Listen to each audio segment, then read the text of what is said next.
There you go, that works, right? Yeah, that worked, didn't it? Yeah, it's just an absolute pain that I can't use my normal account, but never mind. We may well see some different people today, though. That might be different. Yeah, there is always that, I suppose. Yeah. To be fair, I only just thought about it when I just posted those couple of videos. I probably should have done like one of those story things that said I couldn't go live on my account tonight, but it's too late now. I'm sure any of our regulars will see that you're live and assume anyway. Yeah, I wonder if Ronnie knows where to go. I'll share the link to him if you want, save you coming out. Okay, good, because I don't know how to do that.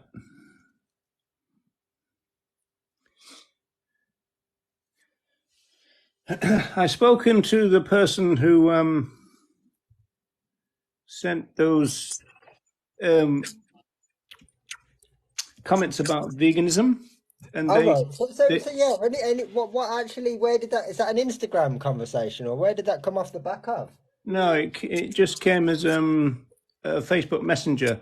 But they, I said, well, I might raise it on the TikTok panel tonight, and he said, yeah, that's grand, no worries. So I can raise it without mentioning him, Yeah. No, I just wondered what prompted that. Nothing, I don't think. Just something that they must have seen online or something. All right. Maybe we had a conversation based on what veganism is compared with what plant-based is, or don't know really. I suppose it could have been any number of times, in fairness. Yeah. Yeah, it could have been. Yeah, but there's quite a lot of it now. It's quite interesting. Because I said that because they made a statement, and I said I think that that Leslie Cross's writings contradict that. But this person then said that Leslie Cross did not invent veganism, and basically seems to be making a historical thing about, almost like suggesting, well, yeah, but now we're dealing with veganism as it is rather than as it was for the pioneers, I think. Well, yeah, if anything, it's much easier. Hi, George, all right. Are we doing the tea station? I don't know. Are we? you got the flasks now. So, but what's the weather forecast? Don't know if it's anything like here. Tragic.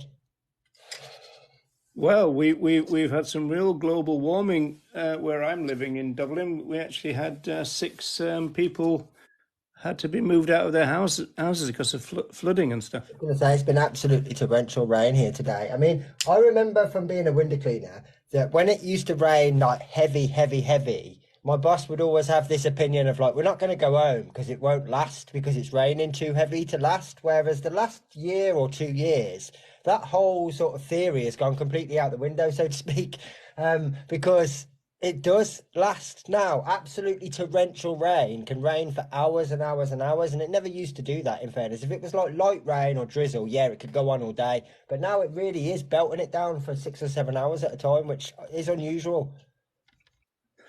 Yeah, it's kind of like it used to be thought that, well, if it's really teeming down, it can't last for very long. Yeah, that used to be his mantra. Like if there was forecast where it was going to rain for like 2 or 3 hours, he would just go and sit in like a petrol station or something saying, it's not worth going home. It's only going to last a bit. Like that would be, whereas like now, there's no way you could do that, honestly, because I've said a few times to people, hopefully it pisses down tonight. You have all the rain tonight and tomorrow's dry, and it rains all night and it's still raining the next day. It's a hard life.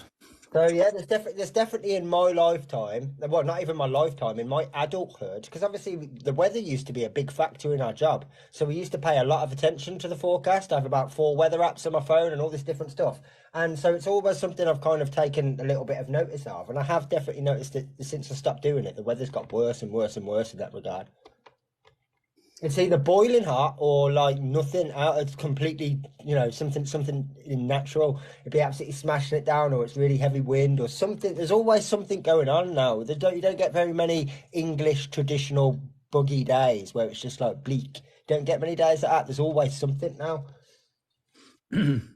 So how many times have you been asked about whether your job was a little bit like Confessions of a Window Cleaner? Quite a lot, but not nowhere near as many as Missed a Bit. Or one of the favourite things that people used to say, which I think it must have been like a more old-fashioned joke, because it would usually be the older generation that would say it. I used to do the ladder work, and so people would come out and go, "Oh, you got the top job." Yeah, got the top job. Yeah, that used to be, but I mean, we're talking as often as we hear like protein now. So yeah, it'd get a bit boring after a little while. But you did used to get a lot of people that said that. Yeah, every time you'd have a conversation with like a scaffolder, they go, "No, I bet you've got some juicy stories." No, no, it doesn't happen like in that film, I'm afraid. Yeah, sorry about that. Although, to be fair, if it was anything like that film, not only would you never make any money, you'd owe thousands out in damages. I mean, he trashes about 3 houses, doesn't he? Remember I the don't one know. scene? It's I like the do washing remember machine floods. Howard the Projectionist when that came out. I think it was about You know when they came out, were they just so they were just in a normal cinema? Because I mean, they're not porn, but they are like. Yeah, well, the bingo and the cinema industry went through a kind of phase. So it went from cinema to cine bingo, and then bingo took over, and then the cinemas came back a little bit. But by the time we get into the early 70s, it was all this kind of soft porn type stuff. Yeah, I was gonna say because I mean, it's not porn, but it is kind of on the mark, isn't it?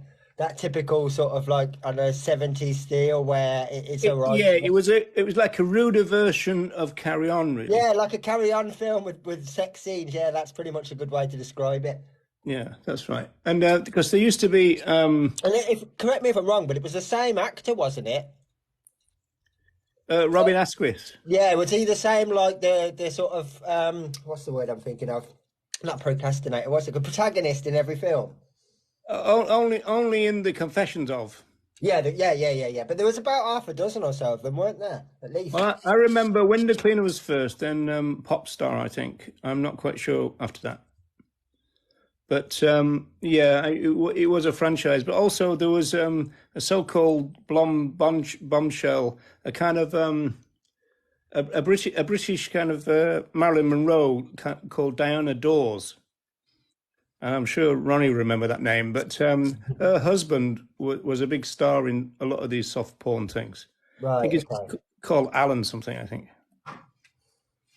Yeah, I suppose it's just a sign of the times, free love and all that sort of stuff. Just, I mean, you would never get away. Although I say that, to be fair, telly in terms of sex is probably about the same as it was. It's just everything else that's changed. Yeah, I don't know. Joanna's asking about Ruja. She's fine. I can see her now. She's dozing. I honestly don't have any adventures stories that are worth telling, Joanna, to be perfectly honest. Nothing really. Very boring, isn't it? It is. It's nowhere near as exciting as people think it is. It's very monotonous and repetitive. Bad Kittens. I was at the Natural Food Expo yesterday. Many vegetarians. I was preaching vegan. 2 people on the spot said that they were going vegan after learning about dairy. That's good, isn't it? That's good to hear. Yeah. It's an interesting one, though, isn't it? Like to what extent would you expect that vegetarians wouldn't know about dairy nowadays? You kind of assume that you would think so, but at the same time, I suppose it's the same as lots of things. If you don't look into it, if you don't think about it, if no one ever brings it to your attention, then I suppose how would you know? Yeah, when people used to come up and say, "Oh, I didn't know there was vegan cheese in X supermarket," right? And that's where I get my vegetarian cheese from. Yeah. And I always think, did you not notice it on the shelf? And I think it's because people tend to just go up to, they kind of know what the packet they're looking for looks like, and they just home in on it. and Yeah, ignorance. absolutely. I think sometimes we have to understand or sort of think about the fact that, as Vera Alder sort of so aptly puts in that freedom poem, most people, for the most part, are just kind of like wandering about in their own sort of fantasy or in their own world, worrying about what they're going to feed the kids or how they're going to pay the bills or what time they've got to do this or what time they've got an appointment or all 100 other things running through their head. And unless someone brings it to their attention or it's kind of flashed in their face somehow or something happens to kind of trigger a reaction, they don't think about these things. I mean, yeah, certainly now in 2023, there's far more kind of exposure to that, whether that's necessarily the supermarket, in the street, on the telly, on the internet. But at the same time, just looking at a product in the supermarket as a vegetarian that's a plant-based product wouldn't make you think about any ethics or any sort of like, I wonder why they avoid dairy. I'm going to have a look at it, I suppose, unless someone said you should look at this. Most people, literally, without being disrespectful, because I do it myself, they live in a bubble, their own bubble about their own lives. That's all that matters to them. So unless it's directly Yeah, but affecting them. Andy, with regard to vegetarians, right? Because of the big rise in veganism, you would have thought that vegetarians could even be in a bubble now, could you? Well, I suppose, but I suppose normally we've talked about this a couple of times. You normally find them the biggest sort of stubbornness or the biggest kind of resistance from vegetarians are the ones that have been vegetarian for 25 years, 30 years, 40 years. In fact, I've had discussions with people that have said, "How long have you been vegan?" And I've gone, "Oh, 9 years." And they go, "Well, I've been vegetarian for 25 years," as though like I should bow at their feet. But it's because in their mind they've been doing this for so long without having to need to change, without having to even think about it. They are very cemented in those thoughts. We've done this for a very long time. This is what we've done. This is as far as we need to go. So unless someone kind of breaks that down, I suppose they wouldn't naturally come to that conclusion Mm, because a I lot of know. them are convinced that they're already doing enough. Yeah, sometimes the worst vegetarians, I'm saying that in inverted commas, are the ones who, like 10, 15 years ago, tried some plant-based cheese, and because of, as it were, the state of it back then. Although I personally didn't think it was too bad whenever, but they would say they were also like put off for life almost by it. Yeah, but and I mean, and again, that kind of comes down to the fact that not all, obviously, because there's some vegetarians who are vegetarians just because of like preferential choices as opposed to ethics, so to speak. But they don't think about that. That's like their preference there is I don't like the taste. It's not do you know what happens to baby cows? That's not even coming into their equation. Whereas if actually that was explained for the same reasons that they don't consume flesh 8 times out of 10, should that should be enough. I mean, just literally, as Bad Kitty says, when you point that out, if you're against the consumption of flesh because you don't like how it happens or whatever, then for exactly the same reason, you should automatically be against eggs and dairy, if not all animal use, for exactly the same reason. But I suppose a lot of times people aren't even thinking about that. Okay, Al, is Ronnie help going vegan? Yeah, that's Ronnie. Yeah, yeah. Okay, so how do I add it? It should so it should say like where it says multi guest. There should be like little Ronnie's picture popping up saying as if he says he's requested to join, or you can just click on his name and invite him. I think I got him now. There we go. You got me. I got you, Ronnie. You got me for a while because I can't stay too late because I've got to give a talk tomorrow at this VCOP conference. It's have you heard of a group called Climate Healers? I've heard of Spy Cop, but not V Cop. No, VCOP. It's like they have a COP, don't they? Every year they have this COP conference, don't they? To do the climate. It's a climate conference. They hold it in different countries, don't they? Well, VCOP is like the sort of vegan version of that, and it's an online conference that's sort of hosted by this group called Climate Healers. They're the one that produced the paper that shows how animal agriculture is 87% responsible for global heating. It's that group. So I've got to give a talk at their conference tomorrow, and I've not prepared anything yet. Although it's probably just my usual talk anyway, I'd imagine. Yeah, the idea of you needing to prepare anything is a bit laughable, really, to be honest. Yeah, I was going to say, we all know what you're saying. Strangely, they asked me what I wanted to talk about or what I wanted to call the talk, and so they've listed it as Animal Liberation Front, the name of the talk. But Oh, I cool. won't. But Well, that's a good bit of promotion, though. Yeah, you know. bit of promotion, but I shall obviously go beyond that. Now, To here's something interesting. Bad Kitten yeah, said, I'm in the grocery industry and I'm concerned about the sudden decline in plant-based in the US. So this has seemed to be getting a little bit of coverage lately, isn't it? That yeah. We talked about that on our show, didn't we? Because Wayne Sean had referred to that in that article he wrote. yeah. See, what we suggested, Bad Kisses, is that it was kind of like the market finding its equilibrium, and so they're all competing with each other to get the biggest share of the market, and so they do that by bringing in loads of different things, and then it ends up not selling, and so they then kind of slim down. Yep.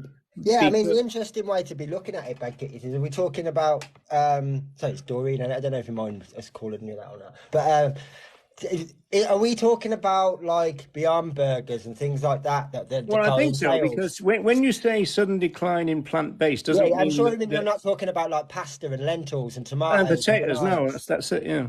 No, So, yeah, it'll be the kind of sort of junk type food more, won't it?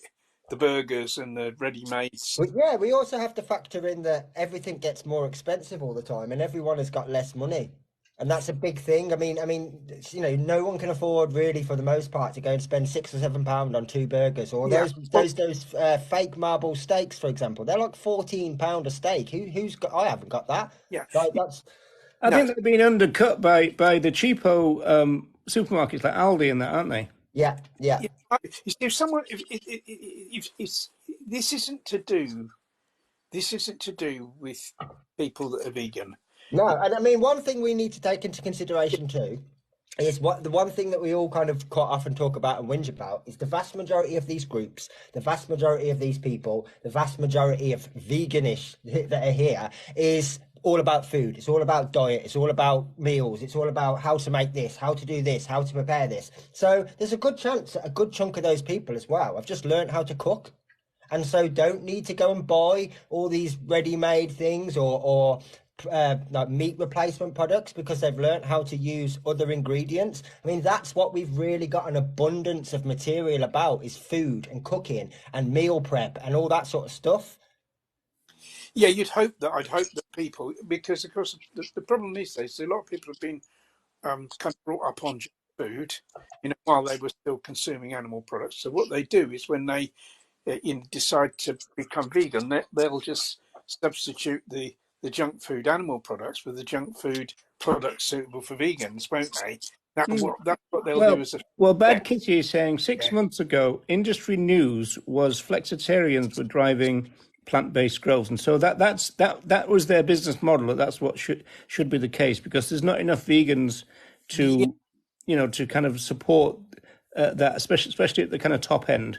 Yeah, I mean, just for example, so to take like our household, so a couple of years ago, although there wasn't anywhere near as many options as there are now, or even up until say about 12 months ago, even we had quite a lot of meat substitutes within our different meals of every day, whether they were like sausages, whether they were like burgers, whether they were fake chicken pieces, whatever. There was quite a few. Whereas since discovering other things, I mean, soy curls, for example, can replace like 6 or 7 of those things that I no longer buy. I just buy a big bag of soy curls. So all of those products that I used to buy, I no longer buy. Yeah, well, Kevin's big into lentils, isn't he? So this is exactly what I'm yeah. talking about. Like you find ways of making the food that you enjoy easier and cheaper without spending that money. But I'm still vegan. I haven't left the movement because I'm no longer buying those products. But that's the only way that anyone can gauge anything. Yeah, you see what's happening is it's quite significant that they talk about flexitarians driving the market because what I think this isn't vegan. Vegans are always going to buy products suitable for vegans, whether those are the kind of ready-made stuff like the burgers, or whether that's going to be the more basic ingredients and people are going to make their meals from that. But you see, it's the but if this is being driven by flexitarians and not people that are actually vegan, what will happen is they've got no moral commitment to only buying products suitable for vegans, have they? And so what will happen is if money gets tight or something like that, then they're just going to buy something else, and that something else may well not. Well, I think the Impossible people said that, Ronnie. Yeah. Because I think that I think it was Impossible because they're the ones who are getting a lot of stick because of the animal experiments part of it, right? And then they said, oh, it was just a one-off experiments on rats. And then they said, well, we might have to do it again depending on the law and this kind of stuff. But then they did say, well, look, let's be blunt here. We don't care what vegans think because our product is not for them. Yeah. Yeah. You see, and what will happen is, I think this curiosity involved. There'll be people trying these products out of curiosity. People who aren't vegan, and they'll try them once and sort of think, well, I've tried that. It was a bit expensive, so I'll go back and kind of eating my cheaper. Yeah, again, Bad Kiss is saying flexitarians are primarily focused on health according to the surveys. And I think we'd all agree with that, right? Yeah, absolutely. I mean, there's so many. If we sat here and took a list of all the things that would affect this growth, I mean, so again, every time that a brand or a company bring out a new product, it's usually on a promotional offer, so it's cheaper than normal, or people have never tried it before, or it gets a good review on one of the pages or one of the groups on Facebook, and so everyone. In a way, though, right? That the conversation about whether those products are going up and down should be kind of separate from veganism because it's nothing to do with it. That's it.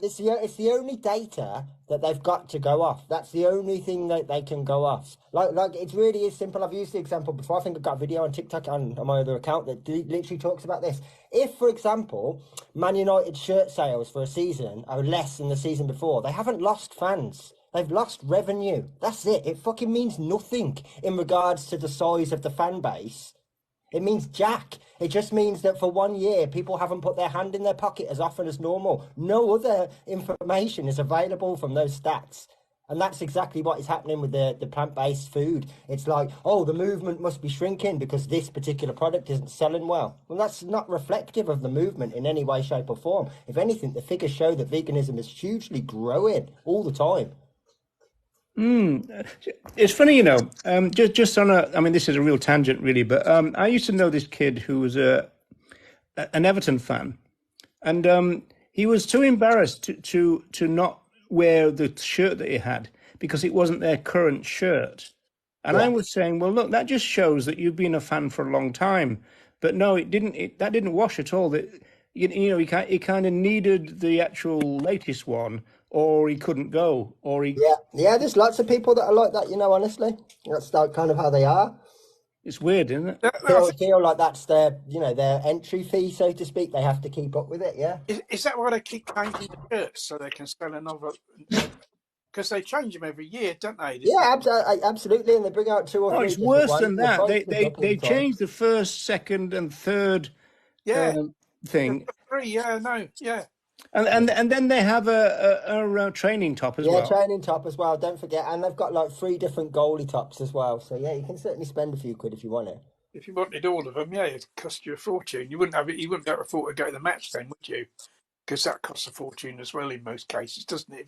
If you're going to Premier League. The England football team seem to bring out a new shirt every game. They're even worse. Well, they don't get many games, I suppose. Yeah, they bring them out all the time. And a new shirt for every time they get knocked out, is it? Well, there's a few of them then. But yeah, that's why I always use that example, because it's a part of it, but it's no reflection of actually the numbers. It's no reflection of the size at all. But and it's nothing to do with tomatoes and potatoes either. No, nothing to do with it. I mean, let's put it this way: in exactly the same way, if Man U stopped selling shirts, there wouldn't be no more fans. In the same way that if these companies stopped selling plant-based products, it wouldn't have any effect on us. So, you could use it to gauge how much money's being spent, but nothing more than that. I reckon it's a lot to do with people just undercutting it. For example, around my end, and it must be the same for you, if you've got people who habitually go to Lidl and Aldi, they're usually close to each other, and people usually go to both, but they've got a favourite, right? But they'll never go to. I mean, like there's a supermarket near me which is really brilliant for vegan stuff, but it's expensive, and they're the ones with the Beyond Burgers and stuff. Yeah, well, I don't know if you get Heron Foods in Ireland. I mean, I haven't got one locally to me, but there's one not a million miles away, the other side of Birmingham, that I can go to. But Heron Foods do a lot of the branded stuff at ridiculously cheap prices too. So why would you go and spend £4 or £5 in Sainsbury's if you could drive an extra couple of miles and go to Heron and get the same thing for £1.50? How did they do that? I have no idea how Heron operate, but they sell lots and lots of branded stuff at discounted prices. They have. I think where I've got it cheap from there, it was because it was coming up to the sell-by dates. Right. They may well buy things not too long before they have to be sold then, but it's always consistently cheap in there. What's it called? Heron? Heron Foods, yeah. Yeah, it's probably regurgitated them. Yeah. Yeah. Yes, you could get. I bought some.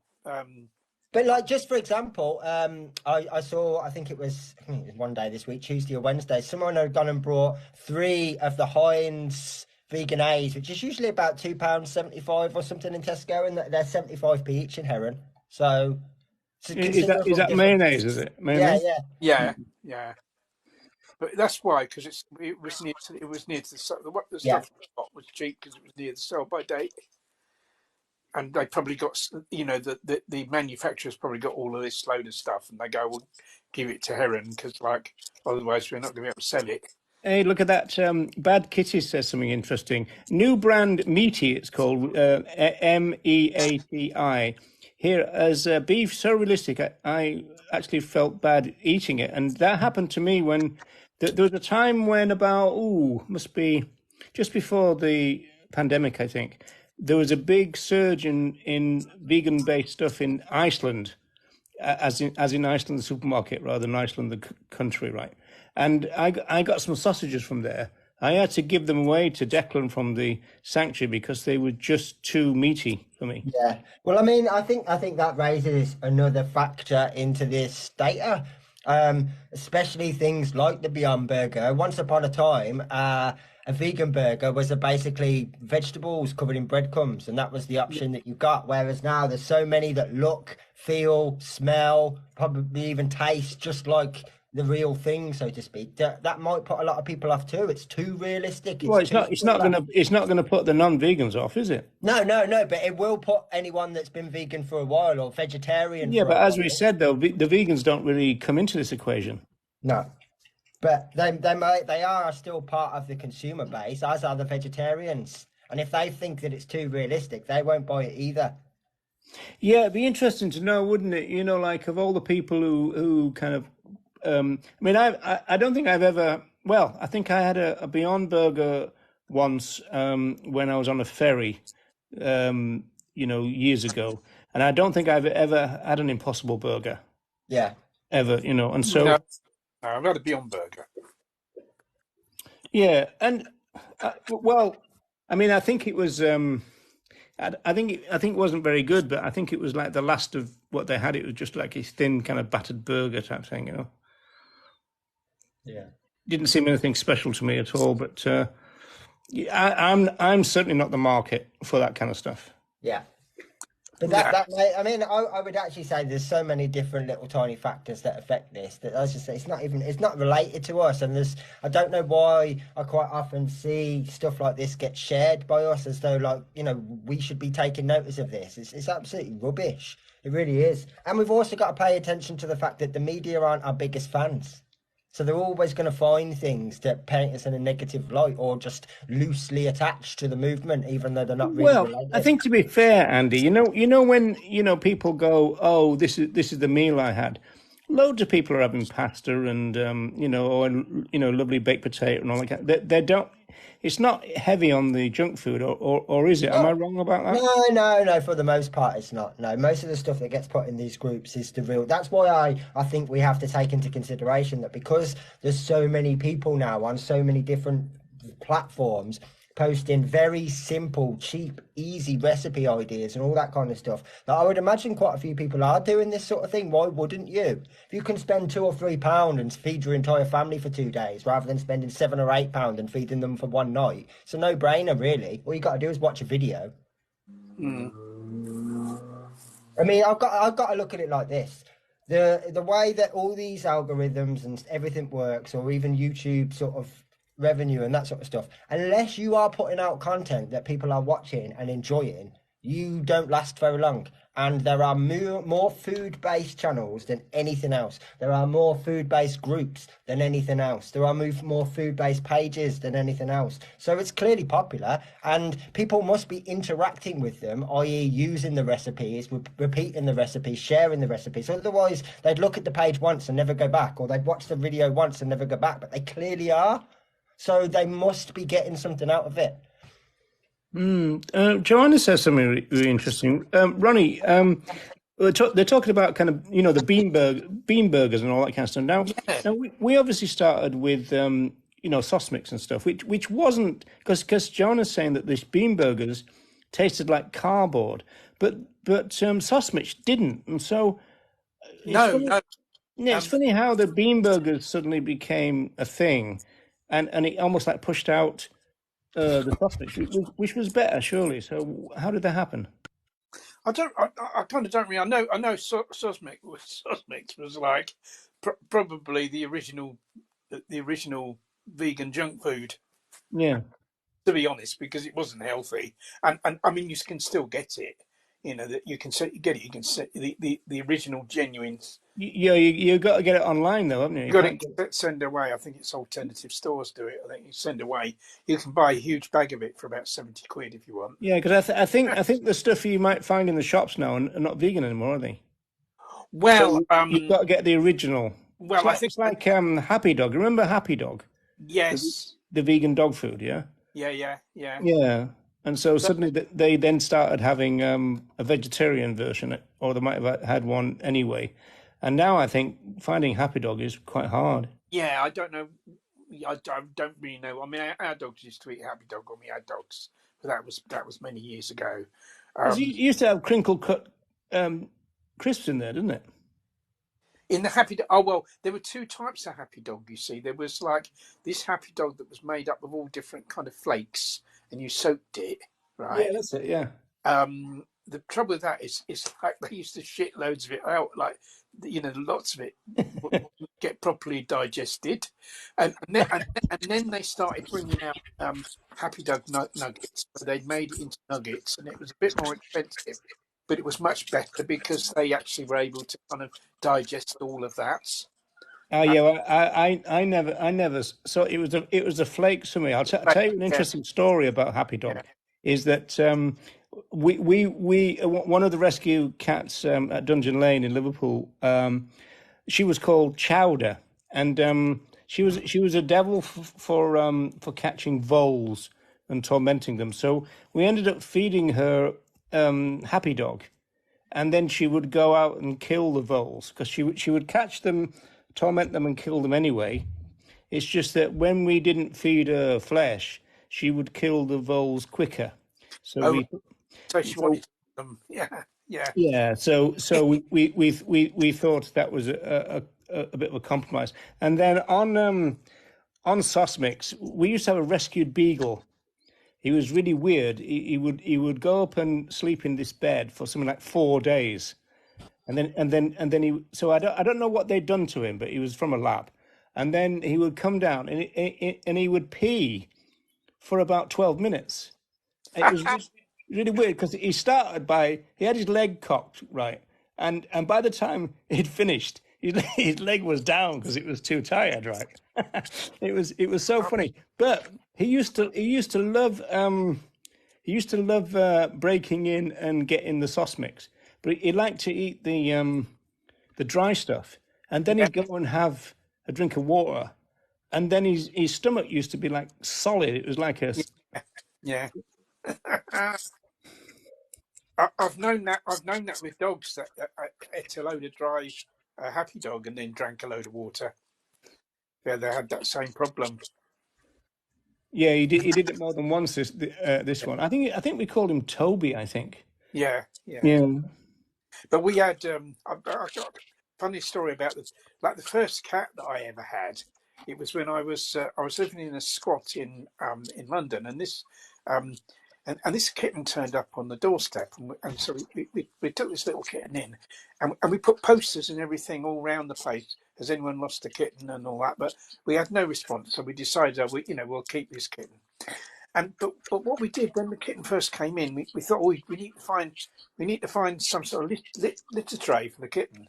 So what we did was we had no cat litter, so we put some earth in a tray that we found, and he went straight away and went to the toilet in the litter tray, which we thought was great. So everyone was going nice one, nice one. So because of that, he got called Cyril, because remember. At the time, there was a song, "Nice One, Cyril." Yeah, nice one, Cyril. Give us another one. Yeah. Nice one, Cyril. Nice one, son. Nice one, Cyril. Have another one. That one. That's the one. Except I remember it being in tune, actually, Ronnie. Yeah, it was in tune. Yeah, although I'm not sure it was more in tune than that, being sung by Tottenham Hotspur fans. But he was a Tottenham Hotspur player, Cyril Knowles, wasn't he? Yeah, that's it. Yeah. Anyway, so we called this Cyril. So I had no idea. Never had cats before. Didn't have any idea what they ate or anything like that.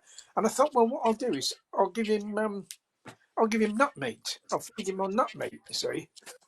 So you got I don't know. You still get it. It's called Nuttolene. It used to be called Nuttolene, but it's called Nut Luncheon Meat now. I think it's changed the name. You still get it. We still get it, actually. And there was that mock duck as well, wasn't there? The mock duck. You can still get. Yeah, you can. Yeah, that's right. In Holland and Barrett, you can still get that. But this Nuttolene, all it was ground up peanuts that were compressed. That was all it was, and it was kind of like it had this kind of you'd never thought it was peanuts. Yeah, it's a bit slimy on the outside, wasn't it? Yeah, because and I suppose it was a bit like kind of in its consistency. It was a bit like tinned cat food. Spam, wasn't it? Yeah, it was a bit like that. So Spam. Everybody. I was putting this.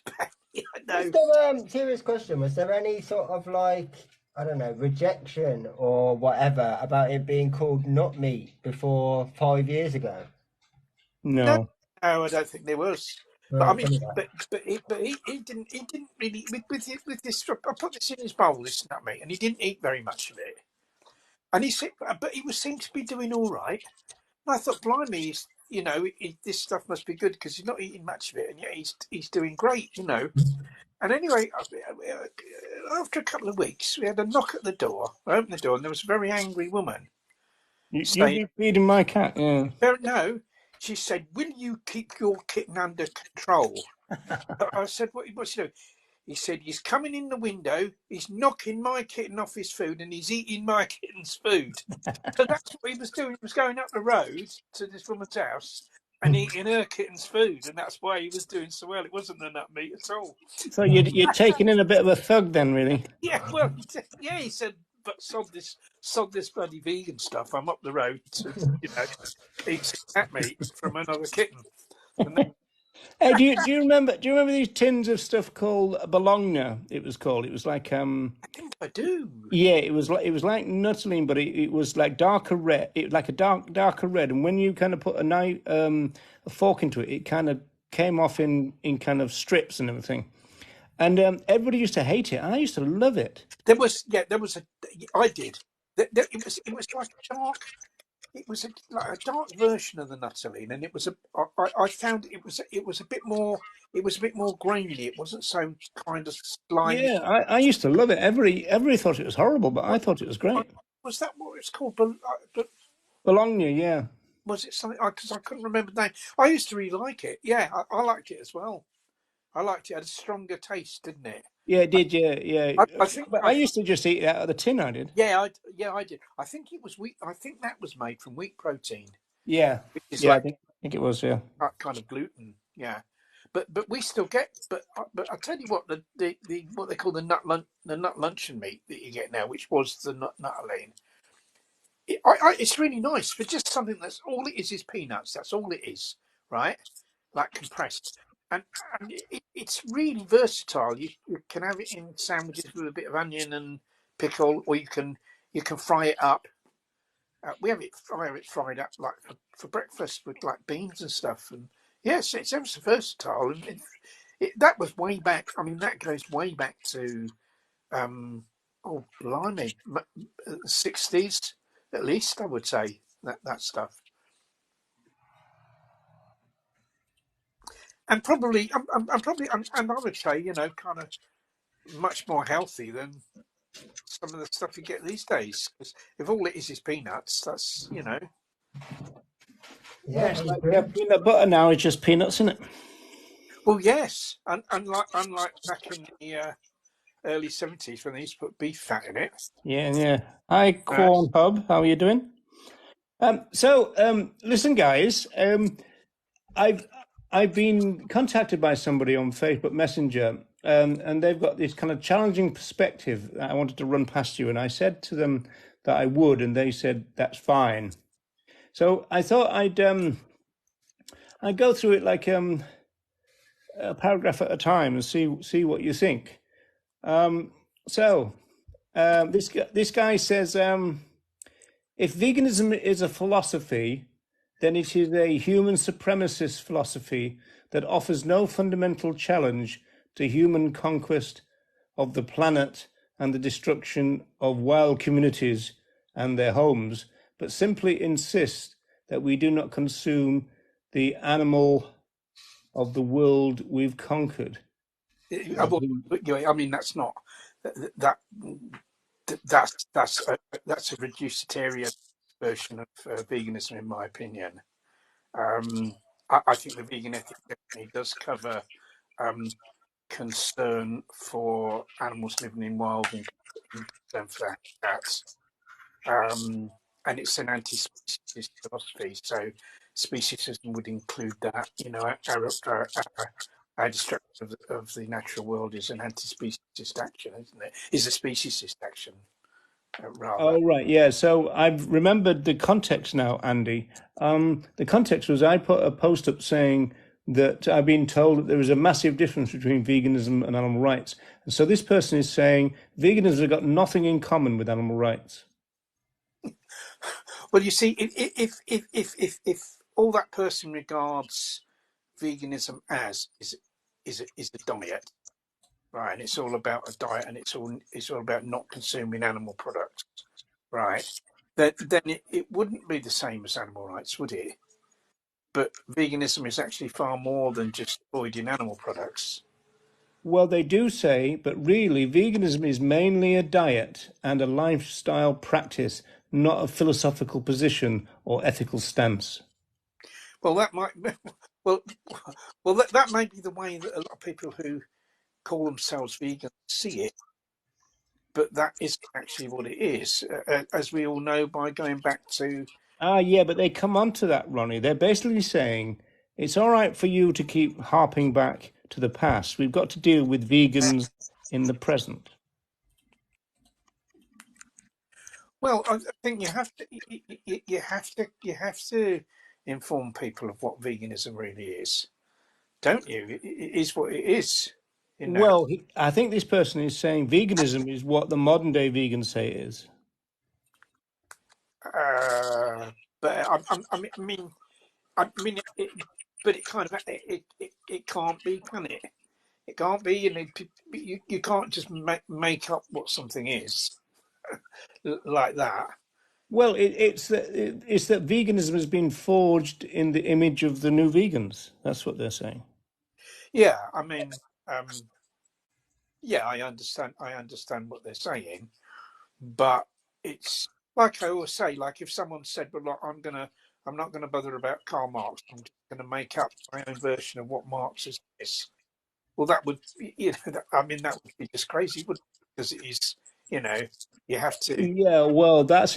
I'll come on to that because they do talk about the founders, but first off, let's just go through it. Are you still there, Andy? Yeah, I'm just listening. Oh, okay.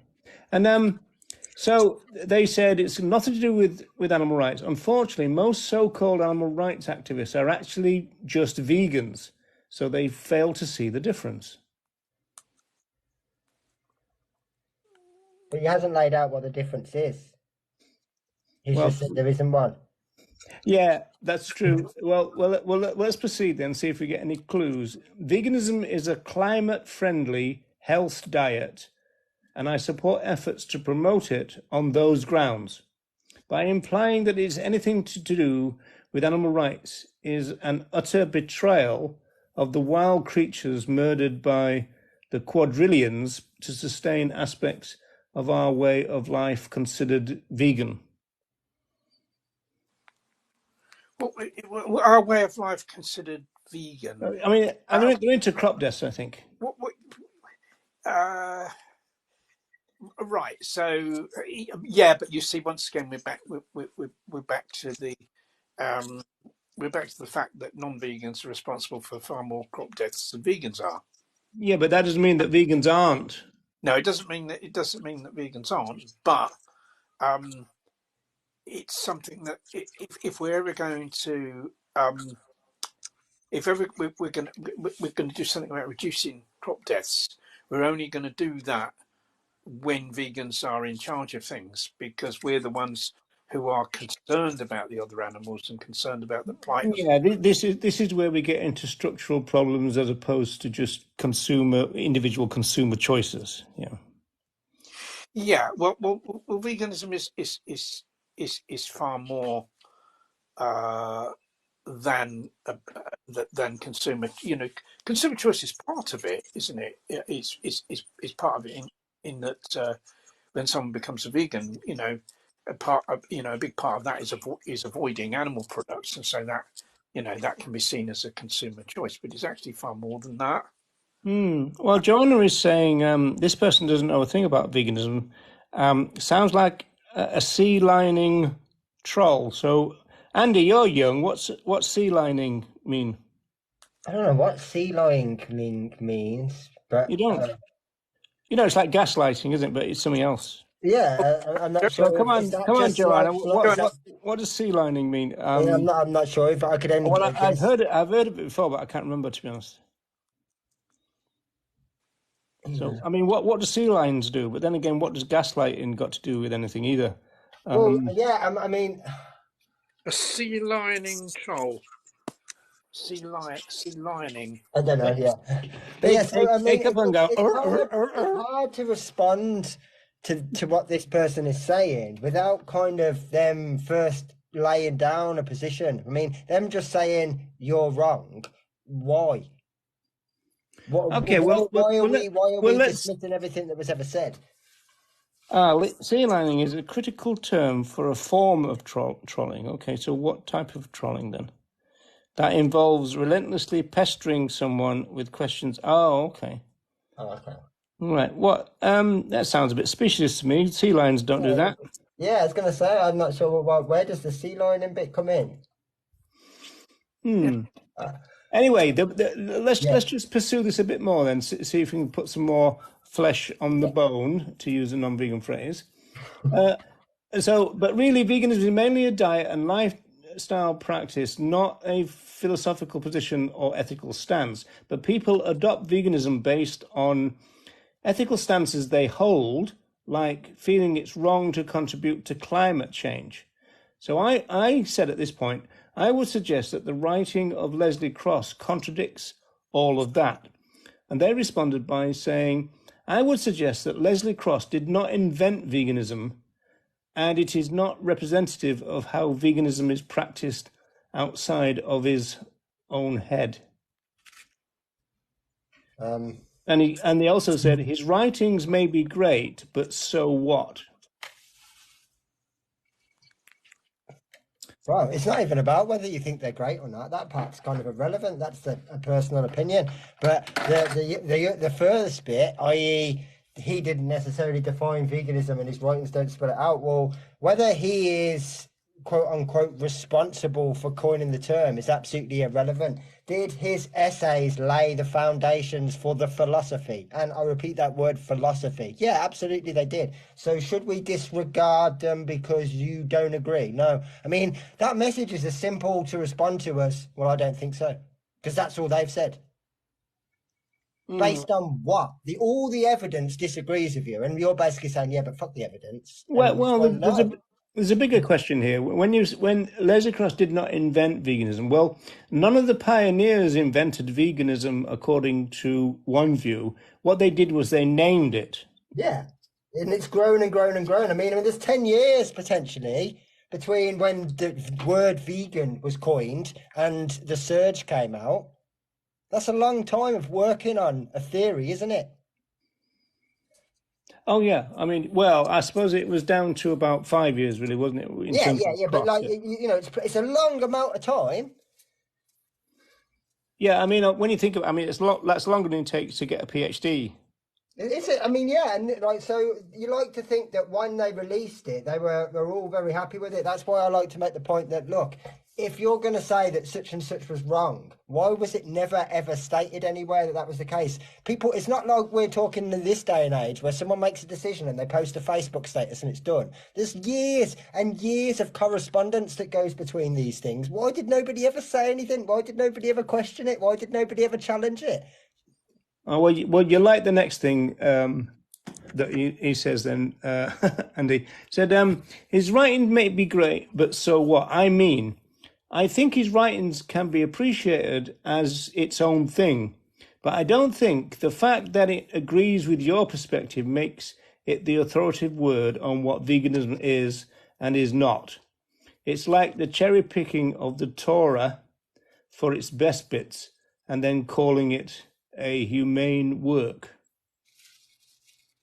Yeah, but I'd ask him, well, what is it that he'd base veganism on? Yeah, absolutely. If it's not going to be based on what the founders said they wanted it to be, then what is it going to be based on? I mean, this person is a vegan, by the way, or says that they're vegan. Yeah, I mean, the other part of that I would completely contest is what they're essentially insinuating when they're making the Torah sort of example is that we're taking, a bit like some other people do, a line from the Surge or a line from Humans and Nature, as I'm now going to refer to it as, and that's it. Whereas, no. If you want to look at it in that sense, in terms of a book, i.e. the Torah, then okay, the first 7, absolutely, if not all 10 essays, that's our Torah, so to speak. Go read the whole thing in its entirety. I really recommend you do that. I don't want you to cherry pick. I don't want you to pick a line. Go read the entire thing in its entirety. That's the difference. There is no need to. If you read it as it is, and in the chronological order that it was written in, you'll understand. My understanding of veganism is 100 times more clear now after doing that than it ever was before.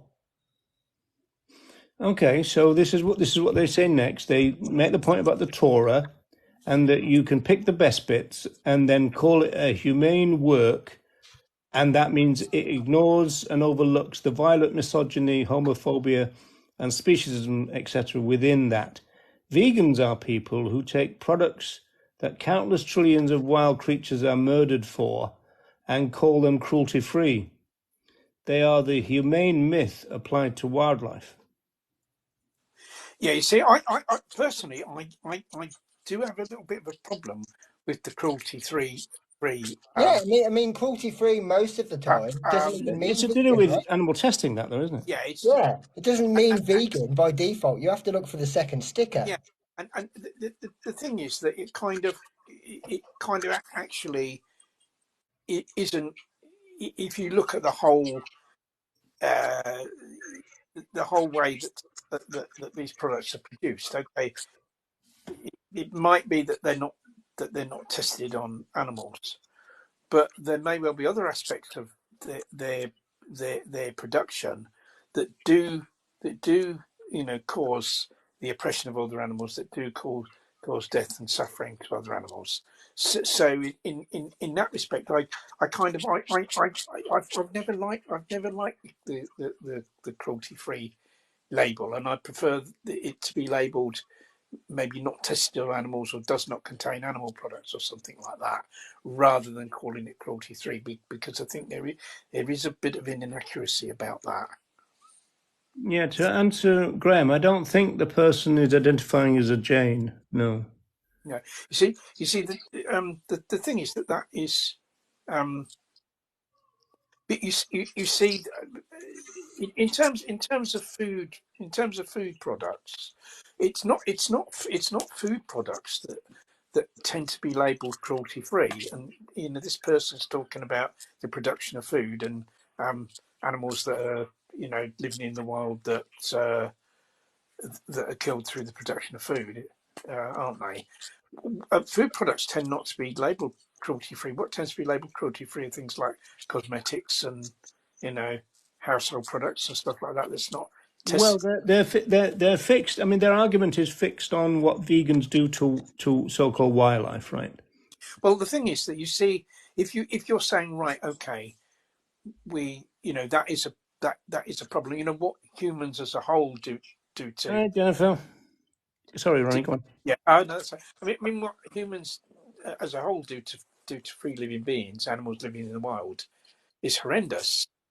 It's horrendous, and that's and for me, that's very much a vegan issue. That's very much an issue that that should be included in the vegan ethic in terms of us wanting to bring that to an end. You see. Okay. Well, let's move on because it gets a bit better.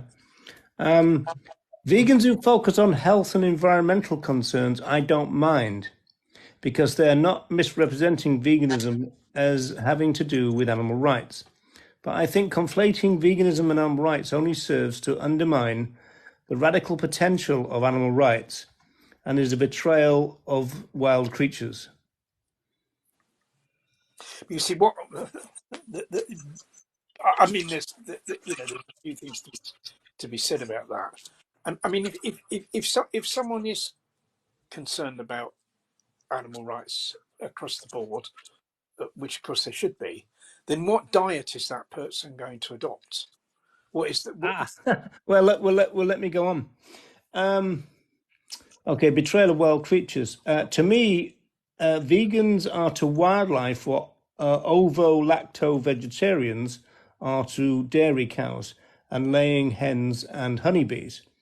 If there is a praxis associated with animal rights, it is probably something like primitive living, activism, direct action, working to end civilization, or maybe suicide. So we're getting into really interesting areas now. Well, you see, the thing, yeah. I mean, I haven't heard the vegan suicide argument for a long time. No. But you see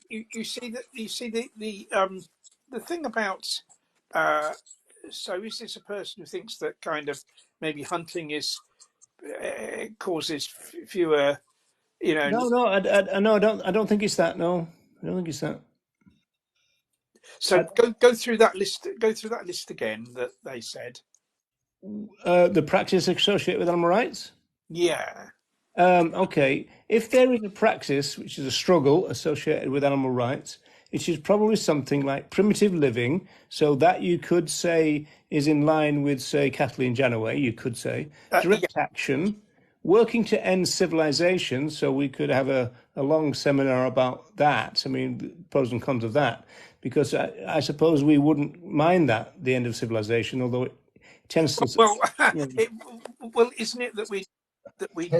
Can we have a start of civilization rather than the end? Well, it's like somebody asked Mahatma Gandhi, didn't they? Mr. Gandhi. Yeah, what do you think of British civilization? Exactly it. Yeah, absolutely. But I think it would be a good. Think it's pretentious, but it's true. Yeah, I heard that twice yesterday because I was doing this live stream and both of the the Andrew Lindsay things came on, Andy, and I heard that twice. Yeah. Because he was having a real go at Stephen Rose, wasn't he, about that? So, and also maybe suicide. I'm sat here thinking this person started this off, or a little while ago anyway, by telling me that they read Leslie Cross. Did you actually take any of it in? Because all of this is dealt with. All of this is taken into consideration. All right, yeah, it's in a huge, bigger scale than he probably ever imagined possible, but that's the scope. Like all potentially what he envisaged would needed to be fixed. We need to fix. So what's their solution? If veganism is just a diet, it's just about food, it's not a philosophy, what's their solution for the world's problems? Well, I'm not sure. I'm not sure that they're positing a solution. They're just critiquing. So that, but they're refuting the fact that veganism, as it is, as it was intended, is a potential solution. So I'm assuming they must have a viable alternative. Otherwise, what's the point? Why bother? Oh, right. Jennifer's saying, be careful with that word. I think the S word, I think. Yeah, you're right. Yeah. Well, I was just reading from the page, actually, funny enough.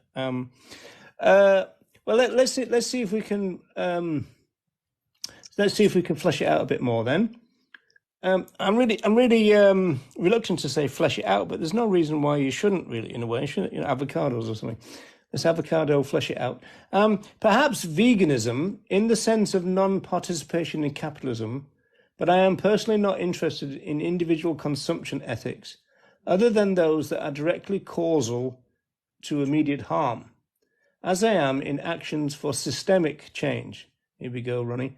Though I'm fairly skeptical that positive change is achievable, honestly. So they've got quite a negative view overall about everything, essentially. Yeah. Yeah, no, where do you go with that? Yeah, I know. I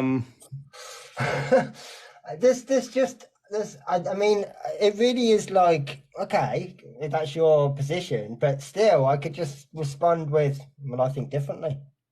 As far as I'm concerned, I don't want to disregard. The real problem is you kind of go, well, yeah, thanks for that, but what am I supposed to do with it? Yeah, like, I mean, I don't want to disregard everything that was said. If anything, it finally makes sense. So, no. Now where are we going? This only works if you do that. If you throw out all the things that were said out the window and just go by the current vegan society definition, even then... There's a bit of reasonable vegan coming up for you, Andy. So let me get to that, and then there's one more statement after that. So veganism feels more like a state of denial, pretending that animal oppression is only linked to products made of other animals' bodies and their secretions, which is utter nonsense. A box of almond milk represents far more animal suffering than, say, a bottle of milk, meaning cow milk, from a free roaming cow, though I condone neither. And where do you get milk from a free roaming cow? But so I probably shouldn't put all that kind of commentary in the middle of it. But a bottle of cow milk represents far more animal suffering than, say, a bottle of milk from a free roaming cow, though I condone neither. I don't know whether, I mean, almond is that one that Piers Morgan's on about all the time, isn't it? Yeah. Yeah. So, I mean, I don't know why, and I mean, Joey didn't help really the last time. I don't know why vegans don't just say to all these people, we haven't got a contract that we've got to eat almond milk or avocado. Yeah, we don't owe them anything, exactly. But I mean, the thing is, again, to come back to it, if you take the scope into consideration, then we'd look at this situation and say, right, at the moment, apparently almond milk. I mean, I'm just giving him the benefit of the doubt in those stats because they're really sketchy. Even if we could find a free roaming cow, but okay, so how can we grow almonds without endangering other free living beings or without endangering the planet? Vertical farming. Right, so there straight away is a solution to your problem. But if veganism is just a diet, then, well, that problem's never going to get fixed. I mean, I'm interested in this free roaming cow idea. Say, for example, we talk about a free roaming cow, then presumably we're talking about a type of cow whose udder has not been artificially created to be absolutely massive. A free roaming cow, in my mind, is following something like a bison around and waiting for them to give birth and waiting for that calf to go and have a little bit of a wander around and sucking on the teat. Because otherwise, if there's any other form of human interaction, there's... Yeah, but that was a point I was making, because with free living beings, in terms of pregnancy, mothers tend to make about the right amount of milk for their offspring, right? Yeah. Yeah. And so if you take any of that in terms of animal suffering, you might be causing it. Potentially. So, okay. So the last statement is this. Yeah, but I mean, even just before you do move on, so even let's just take that into consideration and say there is some hypothetical somewhere, someone with this field of never-ending cows that are always naturally pregnant with that extra tiny bit of milk that they can just take. Well, what scenario is this? What percentage of the problem is this? We know that the vast majority of the dairy industry is factory farmed. So in terms of violations, in terms of suffering, they're not comparable. And if that is genuinely the case, then we boycott almond milk and go for a more efficient one until a new way is available. That's the solution. Whereas there isn't a viable solution to get milk without rights violations. There isn't a way. There isn't a solution. Hang on a second. This is where it actually gets a bit complicated because mother cow udders are so big now, they actually produce more milk than their offspring could take, even if they wanted to. And so some arguments are, let the offspring take what they require and we have the rest, which is better than almond milk. Why? You're perpetuating a problem that we could stop by just allowing them. You know that, like, naturally, it would take some time, but naturally, if cows were allowed to breed naturally again, and even with these genetic modifications... You say it takes some time, Andy. We're talking about generations here. Yeah, it would take generations, but that's still better for them than us going, well, you make a bit too much as it is because we've interfered with your biology, so we're just going to use that to justify say we've got a vegan world now, and we say, okay, humans are not going to take this excess milk. So what do we do with it? Do we give it to animal sanctuaries? Yeah, that would be better. If humans are taking, there'll always be a demand to take more. It'll never stop.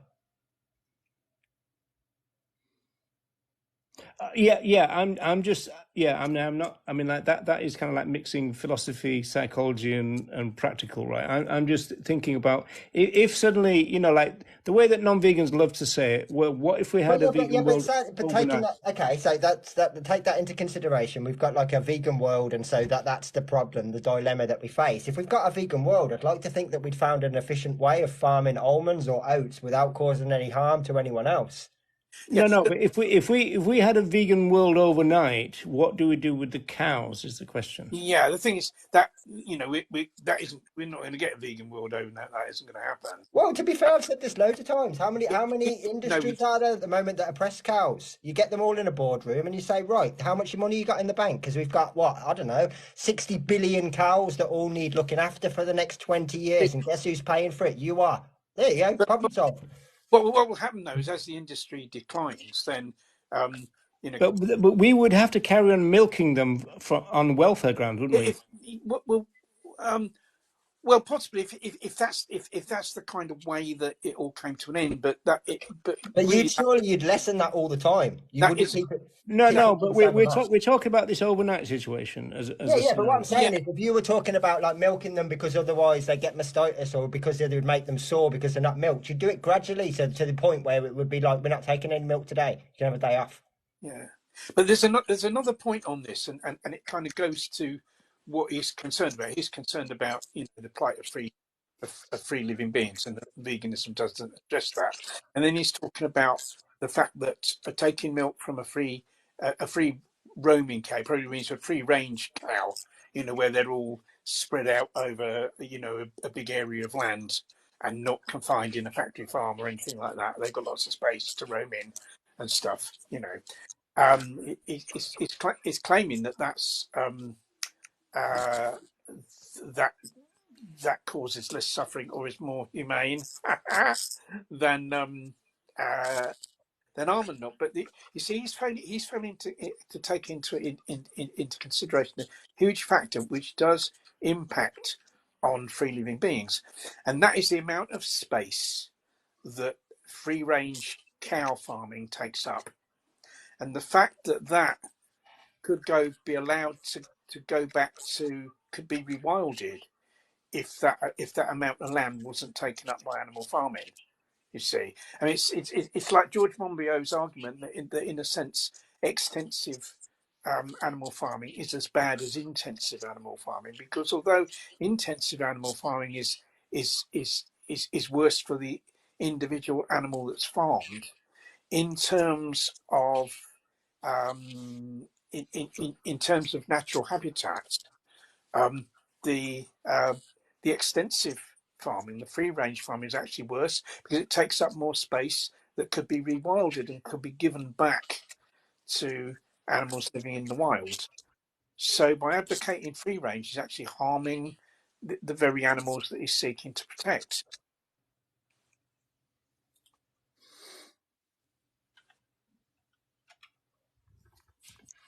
Yeah, I mean, I'm confused about their position, to be perfectly honest. Well, yeah. Well, I am, but I mean, we haven't finished, and there is a little bit more than I thought there was. So we've got. Does it clarify what they actually think? Because at the moment we've jumped around quite a bit. Well, I'm just going through what they wrote in order as a conversation starter, which obviously it worked.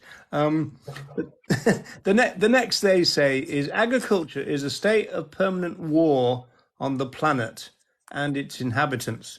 Now that's an interesting thing. I mean, like, does that mean it has to be, or that it is right now? Right. Well, the thing is that obviously, before agriculture, humans were, well, they say humans were hunter-gatherers, but really humans were more kind of scavenger-gatherers, I think, or gatherers-scavengers in that order. The foragers, we could say. The foragers, yeah. Well, foraging is normally, it's normally referred to as kind of, taking fruit and stuff like that. With a, kind of eating a corpse that's been killed by another animal's counted as foraging. But yeah, it would be kind of.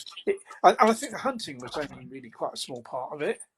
Of what humans did, and that was when the numbers of humans was very small. And of course, when agriculture began, whether that's animal agriculture or like kind of the growing of crops, it meant that kind of you know places, wild places, natural habitat did have to be cleared to for that to happen.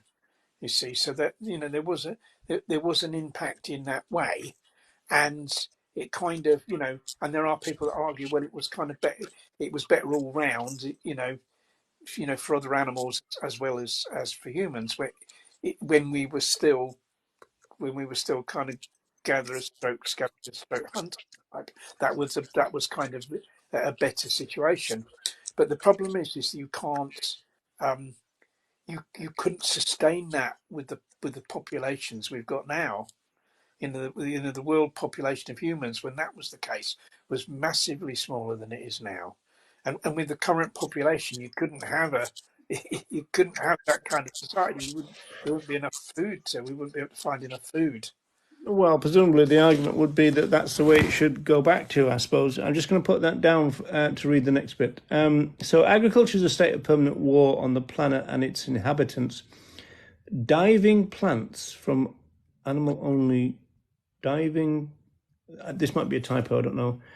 Diving plants from animal-only serves to obscure that reality. And moves further... I don't understand what they're saying here. Moves us further away from a clear-eyed animal liberationist perspective. If we want to say animal ag scale of consumption makes it the more dire problem that needs to be. Yeah, this sentence is all over the place. It's an interesting thing, kind of regarding crop deaths and how we look at crop deaths, and this probably kind of feeds into that. That you get these, this being these guys, these hunter guys that have kind of appeared on shows and that saying, well, I'm, I cause less death and suffering to other animals than a vegan does, because I'll go and shoot an animal and eat that animal, whereas a vegan is kind of eating these crops instead, and there's all this crop deaths associated with that. You see, but you see what they're taking into account is yes, the totality of the crop deaths. To produce all of those crops, may be quite considerable. But if you divide that, you've got to divide that by the number of vegans to come down to what each individual single vegan is responsible for. Well, also the variable, Ronnie, that Yeah. of all the people on the planet, we're the ones who would be trying to work out ways of not doing it.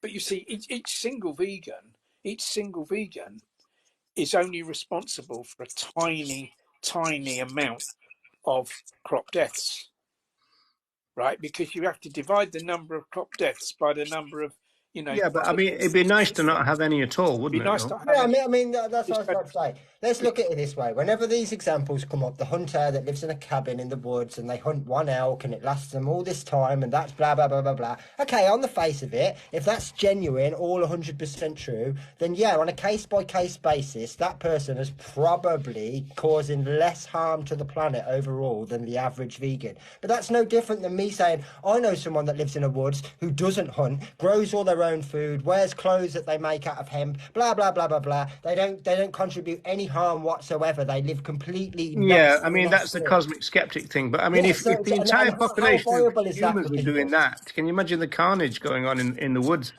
I mean, for every one hunter that this might be applicable for, it could also be applicable for one person that wasn't hunting. But it's not a viable option for the general population. Oh no, it's not. It's not a viable option for the general population. But I would even argue on an individual basis that what that person says actually isn't true. Yeah, of course. Most of these people, quite often they have them come in here and say, "I'm a hunter," and and I'm like, "Well, you've got a phone with internet, so." There's clearly some interaction with social life and going to shops and this kind of thing. You're definitely getting phone credit at the very least. So, like, yeah. Well, okay. Well, let's try and move on. To be clear, I think Reagan, Francione, etc., in their speciesism and conservatism, failed to consider the truly radical implications of animal rights. Veganism rejects the direct consumption of animals' bodies, not animal oppression or exploitation. So, I mean, we're not going to like that, are we? No. Well, you see, the thing is, there's a couple of things I say to that. I mean, veganism quite clearly rejects the exploitation of other animals. I mean, this is what the founders said. They talk about exploitation. They talk about exploitation, don't they? So clearly, it's not just about the consumption of animal products. Is a philosophy that's in opposition to the exploitation of other animals. That's quite clear, and I don't think there can be any argument about that. But the idea of like other forms of harm caused to other animals that doesn't amount to exploitation. There will be people who call themselves vegan that will that say that's not covered by veganism. That veganism is only about exploitation and oppression of other animals, such as harm, such as is caused by adverse human impact on the environment, doesn't come within the ambit of veganism. We all know people that hold that position. So there is. So I think this is kind of perhaps where this person's coming from on that, and it's a problem I have. It's a problem I have with a lot of people that call themselves vegan.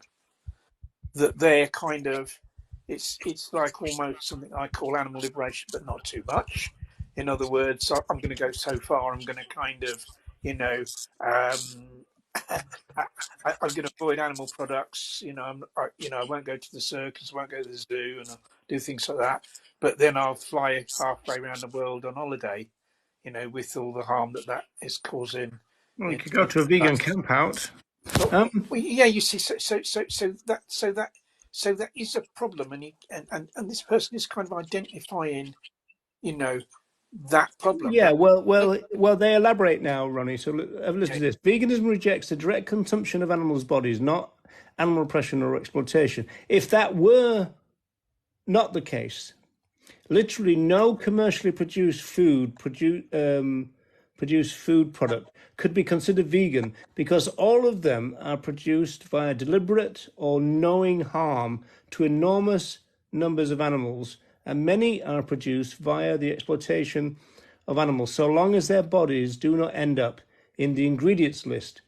Use of managed pollinator bees being one of many examples. Well, I think it's a question. It's a question of like what is, what is the practical thing that we do?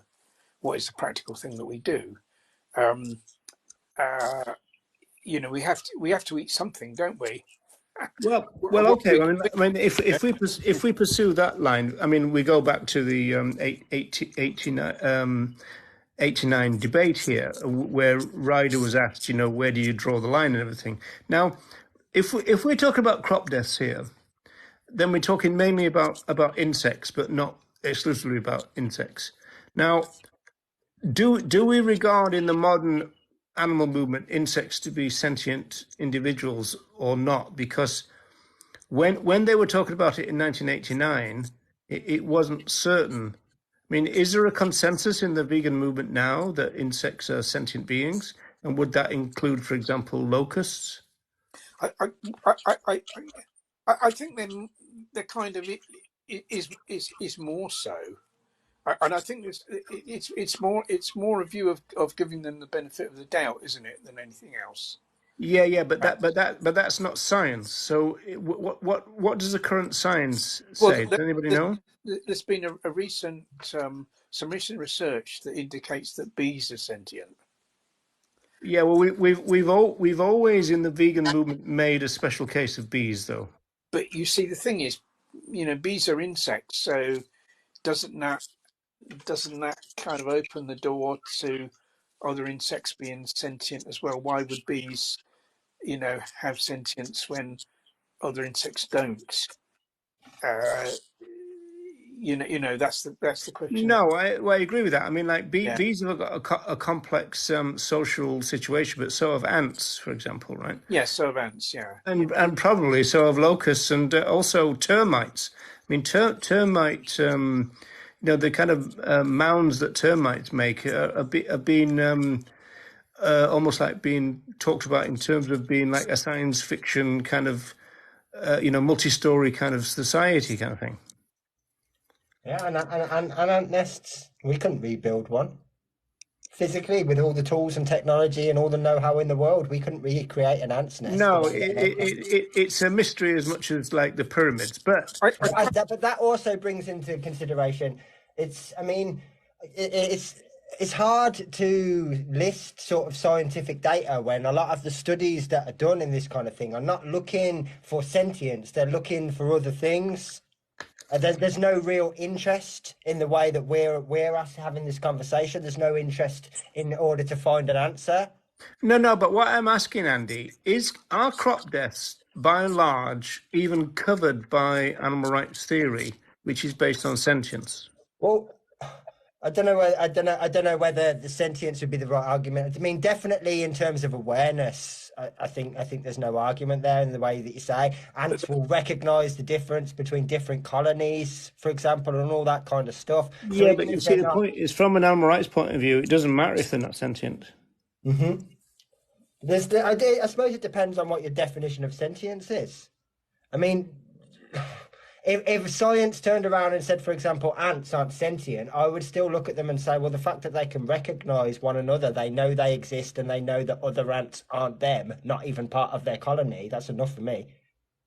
Because that's more than most children can do. But aren't you then inviting, well, isn't that very similar to the way that plants organise themselves? Not really. Why? Well, because plants haven't got a nervous system, so they're reacting to stimuli. They're not reacting to the consciousness of the world around them, and they don't grieve and that kind of thing like ants do. They bury things that are poisonous to them. That's an awareness of their surroundings. Aren't we into arguments now about the difference? I mean, personally, I would look at the crop death situation, right, from a rights point of view and say, well, yeah, obviously, it's not, I wouldn't call it a rights violation in the sense if you're ploughing a field, anyone that's caught in the crossfire, that's kind of like really sad and really bad, but they had the opportunity to move. They've not been bred to be released in a field to be ploughed to bits. Like that, in the same way that, I don't know, let's say there's a plane crash, or all the people that are the victims of that, like, had their rights violated. No, it's kind of like an accident, so to speak. Part of what happens by traveling in air. It's one of the risks involved until we can work out a way of, I mean, I don't like to use flying as the example, but a way of limiting that to zero risk in the same way that we can with farming, for example, new farming methods that reduce that to zero. They're not deliberate rights violations. It's not the same. And we're not the ones deliberately causing them either. We're the ones that are actively trying to research and educate new ways and new methods of doing it. Even Jim's just said that. I mean, every conversation I've had with any person that does this as well, it normally says the same thing, that like it would actually be a real pain if this was happening. Because if you were grinding up tens of thousands of insects, is someone sitting and separating them from all the grains? Are they, or are they in everyone's food? No, food is allowed to contain a certain percentage of insect parts. There's regulations on it that if you've got if you've got a grain, grains that are kind of that are sold for human consumption. Yeah, Jim is saying that ploughing kills barely no one. The birds do the killing while ploughing. Yeah, I don't think what everyone always tells me. And I've watched some of those videos, haven't we? We've seen them. I'd say it's more the harvesting. It's because harvesting is done mechanically. Yeah. I think that's where the deaths occur. Through it's through mechanical harvesting. But then there's also other things that are used in the course of agriculture, such as weed killers and pesticides and those things, and they also kill other animals. So it's all that as well. It's not just the the mechanical aspect. It's the whole way that everything's done. And I think the thing is, yes, I think there is a problem with that.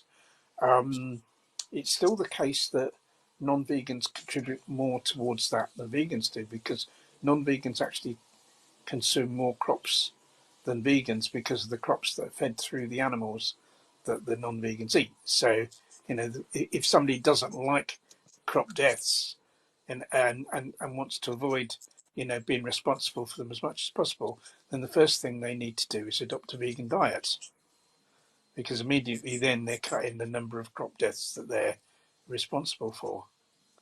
And then also what Roger said is an important point, that if ever we're going to do something and devise a system of agriculture where, that killing of other animals is absolutely minimised, the only way we're going to do that is if vegans hold sway, because it's only vegans that are going to be concerned enough about that to make a difference, doesn't it? Yeah. Well, and money always has a pretty good influence as well, but there's got to be a drive for that change too. Yeah. Yeah, you've got to have people who say, right, if people don't really care about other animals, then they're not going to do anything to kind of, to end the killing of them, and in the process of doing other things, aren't they? Because yeah, and the way that I had it explained to me by a couple of different people now is, I mean, not so much in the case of insects, but let's just say that one of the things that used to come up a lot, it doesn't come up so much anymore, but it used to be fawns or rabbits. And every time I ever asked anyone about this, they'd say, can you imagine how much of a nightmare it would be if I ran over a baby deer? All of the product would be ruined. It would take hours to clean. It could cause. They're not looking at it from a point of view from the deer. No, they don't care. No. But even from their point of view, they want to avoid this. Why wouldn't they? It's hassle. It can break the machinery. It's a loss of money. It's a loss of time. Yeah.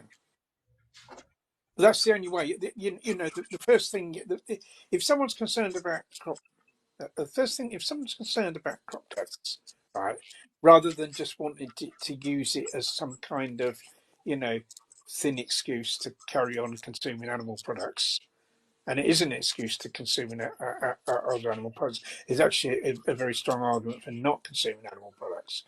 But if someone does genuinely care about the number of animals that suffer and die through the process of growing and harvesting crops, then the first thing that person needs to do is actually become vegan. In terms of certainly like in terms of their diet, but also in terms of their philosophy, because it's only people that hold the vegan philosophy that are going to be willing to do something about the problem.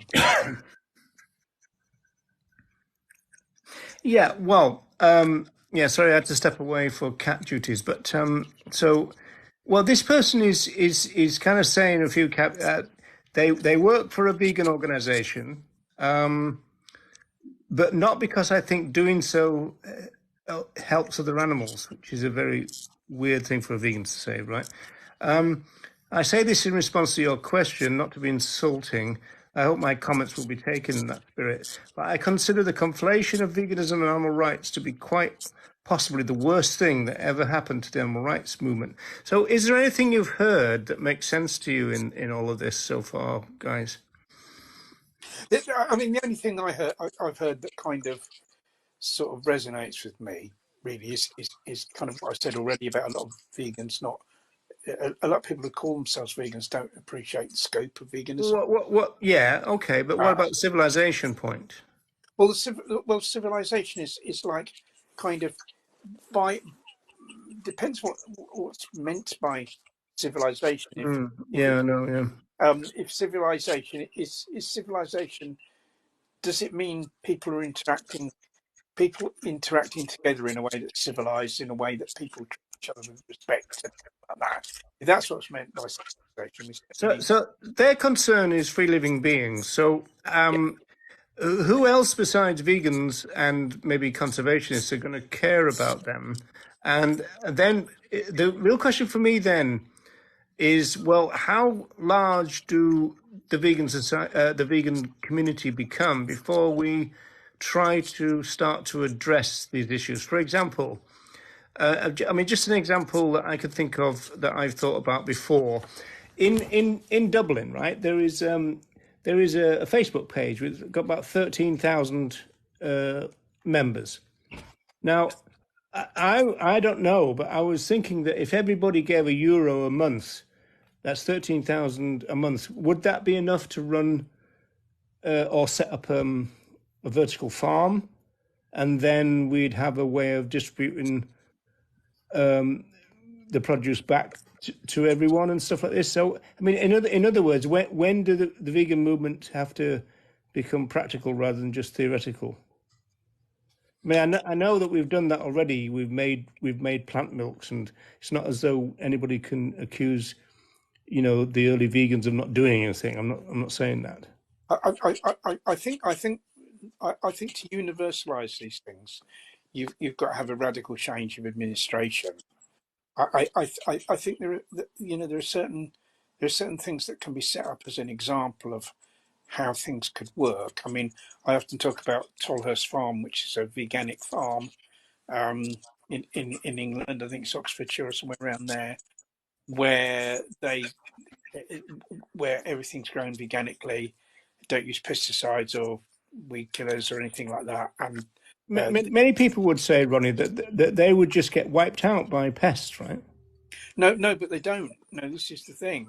The farm is very it's very successful, especially as the land isn't really all that high quality, and the yields that the guy gets from is it that all the farmers, the contiguous farmers, the farmers in the area are using pesticides that is the key to that? And if nobody was, you'd have a problem. Well, I kind of really don't know. There's other factors there that obviously make a big difference. I mean, just for example, if you have chickens, you naturally get lots more feces, you get rats, you get other problems that come because of the farm animals that are there, quote unquote. So if you've not got any of that going on, you also don't have the rest of that cycle either. Yeah, you see, and I think the thing is that kind of you've got these examples of people, and there's other examples as well as people farming veganically in various ways. But I think if we're going to universalize that, then just to kind of let me just jump in, Ronnie, and say to Jim, I want to come back to the point you just made, but yeah, carry on that, Ronnie. Sorry. If you're going to universalize that, you've got to have you've kind of got an action by the government, really. I think you have got to have a good government that's prepared to, to push that and to subsidise it. I don't think you can rely on people just doing it themselves. People just I mean, I was going to suggest, Roger. I don't know if it would be viable or not, but you might be better off actually with that money, encouraging people to have a small tent in their own house and just grow some of their own stuff rather than something huge. Well, I mean that leads on to what I mean. Jim seems to be rather negative about the idea. 13K a month would be wasted on a vertical farm in this day and age. I don't know what that means because they're not developed yet or what. The input costs on just energy, artificial light, would make it nigh on impossible to profit.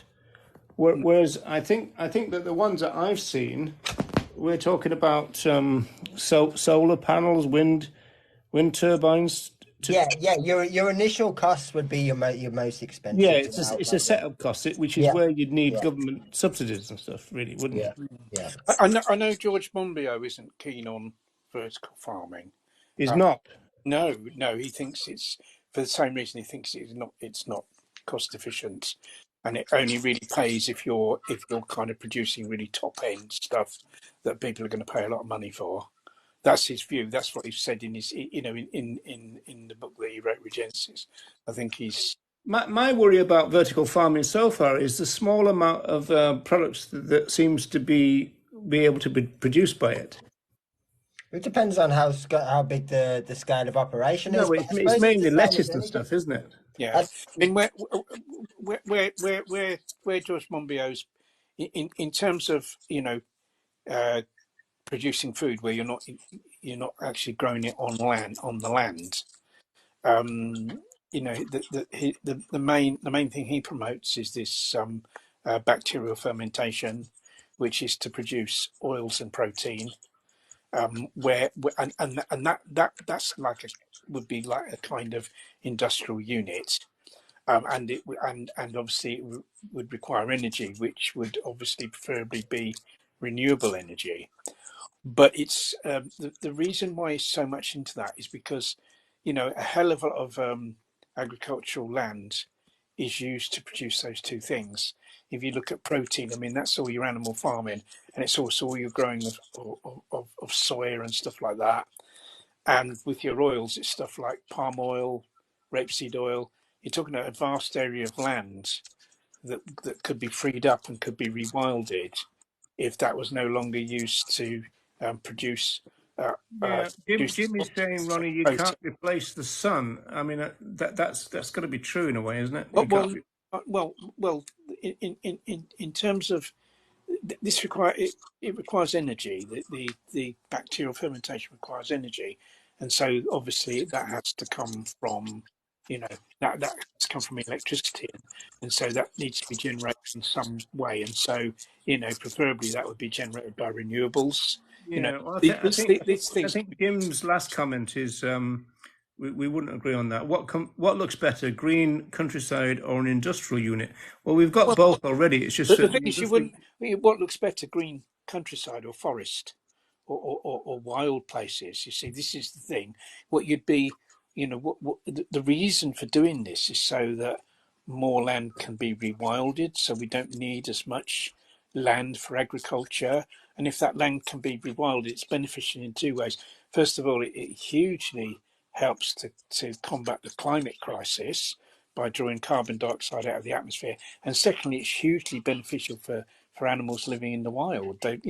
Plus we don't need to build any units. We've got tens of thousands of empty factories, units, shops, all sorts of places all over the country as it is. Plus of all these farms that are containing thousands of cows, thousands of Old Trafford.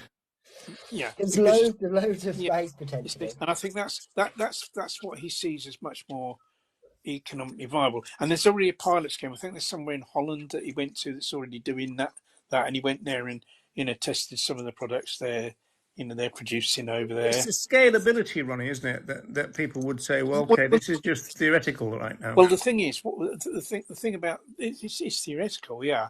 But I mean, everything, all technology at one time started with a theory, didn't it? And people doing little kind of pilot schemes. Yeah, like a tractor. That became widespread. Yeah, whatever, But the thing about you could supply the whole world, according to John Monbiot, you could supply the whole world with protein and fat, stroke oil, just by using an area the size of London. It would just take up an area the size of London, right? And in theory, Yeah. well, yeah, I mean, in theory, but it wouldn't be concentrated in an area the size of London. These units producing the protein and the oil would be dotted about everywhere, like every Yeah, town. I mean, to be fair, that's kind of like what the plan would be if Yeah. it was vertical farming. No, I don't think anyone would want 2 or 3 huge companies monopolizing. I think the whole idea is that these would all be local, so that they would be very small communities that operate, run, and benefit from them, so that they never get too big. And it is the fact that huge companies aren't raping everyone. Essentially, everyone is kind of almost self-sufficient, but without having it in their own home, which is also an option. yeah, I'd agree with that, Andy. It's almost like the kind of movement for compassionate living kind of version of the world rather than the big companies. Yeah, because otherwise all you'd have is 2 or 3 companies. Someone like, what's his name, who owns Amazon, just go, yeah, all right, I'm going to put all my money into vertical farming and I'll own that monopoly now and you'll all buy from me. I think the idea is to avoid that as much as possible too. So it'd be localised and small little, a bit like the old-fashioned allotment scheme, but just All the modernised. vertical farms will have Trump signs on them. I suppose that's the way to look at it, though. Yeah. Once upon a time when all the allotments were pushed, and that was the way, and communities were all sort of like helping each other out. It's kind of like that, but modernised. Yeah, no, I agree. But I'm gonna have to go now. I've realised I've stayed far later than when I was my intended leaving time. So I should have to go and get on with stuff. But we shall speak again next week. Yeah, no worries. Thank you for joining us. Well, thanks for coming along, Ronnie. Yeah, take care. Speak soon. Cheers. See you later. Bye. Right, so what time is it? Well, it's getting on a bit, isn't it? I Nearly suppose. 10, yeah. Should we go till 10 or? Yeah, should that's we... fine. That's fine. Yeah. Okay. So did we get to the end of that message? Well, I can just look at if I can negotiate it past Ruja being on my knee.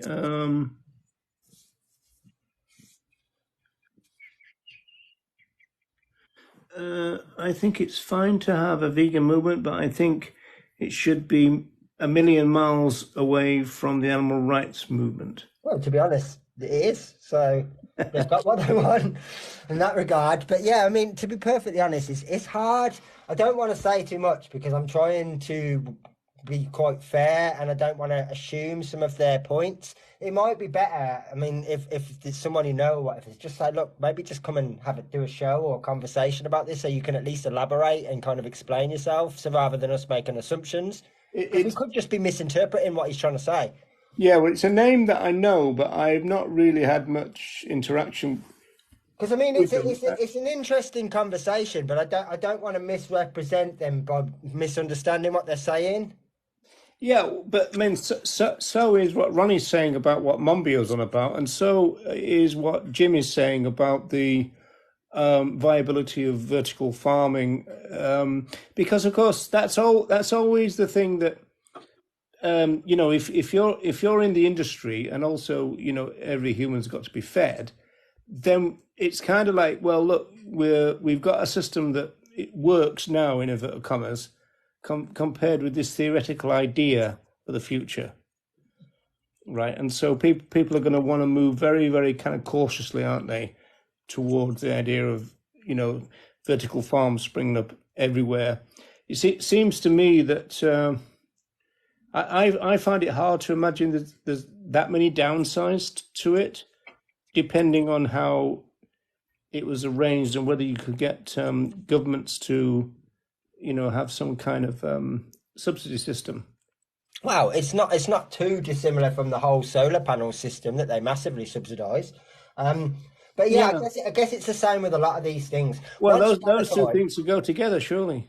well, you'd think so. I mean, but they already do quite a lot of solar panel subsidies, or you pay nothing now for 10 years, or all these different schemes. There's lots of them that are government funded or partly funded. So it's not too much of an extension away from that. But the way that I look at it is, I mean, right now as it stands, in terms of viability, yeah, it's probably really expensive, but it's the same as anything. Once upon a time, when the first plasma TV came out, they were like £1,000. Now you can get one for like 200 quid. Like, it's all about supply and demand. If more people are purchasing this, and the other thing that's going to really drive that market forward is the fact that people could buy their own small tents, their own small setup, and set this up in a spare bedroom, in a cupboard, in a shed outside. It's pretty low maintenance. So yeah, as the more as it grows, it will just become cheaper like everything else does. But if it's not viable, that's just something that we've already got right now that we can go and access. As I keep saying, in 10 years, we might have come up with a whole new method that no one at this moment in time has even thought about. But we have to start looking in that direction before that's going to happen.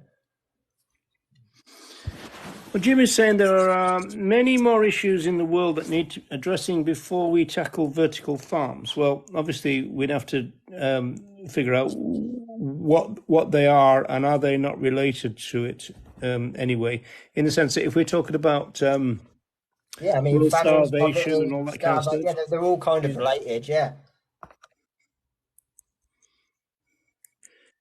If you go to the top of the London Eye and look around, not one solar panel in sight. Okay. Well, I doubt if that's even true, but I'm not quite sure the point is really, but. Yeah, I mean that may well be true, but like some of the areas local to me, you could go up a ladder and every house has got solar panels on. So it's kind of. You find it hard to walk past the ladder, don't you, Andy? Well, it's just something that I remember we used to do a lot of gutters, so you go up as high as the roof, and it was just one of those things, especially a few years ago when those schemes were really popular. Everyone at one point was getting solar panels. I mean, my block of flats has got them. I don't know who benefits from it. I don't think I do, but someone does. Well, I don't think there's any solar panels in my compound, but I mean they could be. There's no reason why they couldn't. In fact, this compound could probably even have a wind turbine. Yeah, well, this is all stuff that could potentially be looked at the moment. At the moment, they don't see it as a problem. Besides the fact that it costs them money, they don't see it as like when I was living in Wales, this guy came to the door and he said, "Can I show you some pictures of wind farms in Holland?" And this is when there's a lot of opposition to wind farms, but in Holland they had these really massive wind turbines, and what they did is they situated them in the corner of football pitches. So they had these kind of big kind of parks. One of the things I always thought, that people don't like the look of horrible telephone masts, mobile phone masts. Yeah. Put a turbine on it. Make it worthwhile. Turn it into, having a function then, as well as just being a phone mast. That kind of thing. Yeah. You know what? I always remember this, and I might have said this before. Just quickly in that regard, Jim, I don't disagree with you at all. I mean, yeah, if that was encouraged in somewhere like London, and roof gardens, look at how many blocks of flats and high rises that could have a roof garden. If that was encouraged, that kind of thing. Yeah, it's like there used to be this kind of cafe that you could go up to in Dublin, and you could look out on all the roofs, and you just think, geez, there's like, there's loads and loads of acres here, Yeah, there's loads. That is definitely something that could change. Yeah. And roof gardens could provide for the building, right? I mean, there's like, have you ever been to one of those, like, I don't want to call them old people's homes because they're not, but they're kind of like secured living places where it's got like a laundrette and a shop and all that sort of stuff, and it's all built in one. Like, places like that could more or less become self-sufficient in these cases in the future. They could have like a roof garden, they could have their own little vertical farm, they could do loads of things self-sufficiently because they already kind of operate within that little economic system. But it just means they wouldn't need a supplier. I probably do mean the Netherlands. Rouge is up and about, aren't you, Rouge? It's all this stuff. It's still kind of new relatively, and it's just got to be pushed in that direction. But there isn't enough encouragement to do so. You know, I mean, just for example, rather than standing in the street upsetting everybody, and I'm not knocking them for what they're doing, I'm just offering a suggestion to do something different. Why don't just stop oil, encourage everybody to put solar panels up in London? Why don't they encourage everyone to have a roof garden? Why don't they encourage some active, positive changes that people can actually do rather than upsetting members of the public who aren't actually the problem? Well, yeah, I saw this amazing thing. There's some motorway somewhere, and it's got these kind of wind turbines, but the actual wind is created by the traffic. No, the traffic, yeah, makes sense. I mean, loads of them as well. They're just off the coast, aren't they? So, like, you use the sea naturally. Yeah, just off Barrow and Furness in Cumbria. I don't know if this is like the most or whatever. I mean, when this person came around with the wind turbine kind of survey type thing, I said that I actually like the look of them. Whenever I see a wind turbine, I'm actually quite fascinated by it. Do you know that some of them you can get tours to actually go up to the top of them and all that sort of thing? I didn't realise that. Yeah, this engineer guy rang into Radio 5 Live years ago. It must be easy 12 years ago now, and said that a little bit like you were saying about utilizing existing infrastructure, he was saying that you could put a wind turbine on all the pylons. Yeah, anywhere that's already got the height and the structure already exists. Well, yeah, exactly. But he was saying that what you need to do is have them spinning, you know, like a top rather than like a helicopter. Yeah. That makes sense. Because he said, first of all, that means the problem you obviously have then would be to birds, but they're less visible, but also apparently more efficient. Right.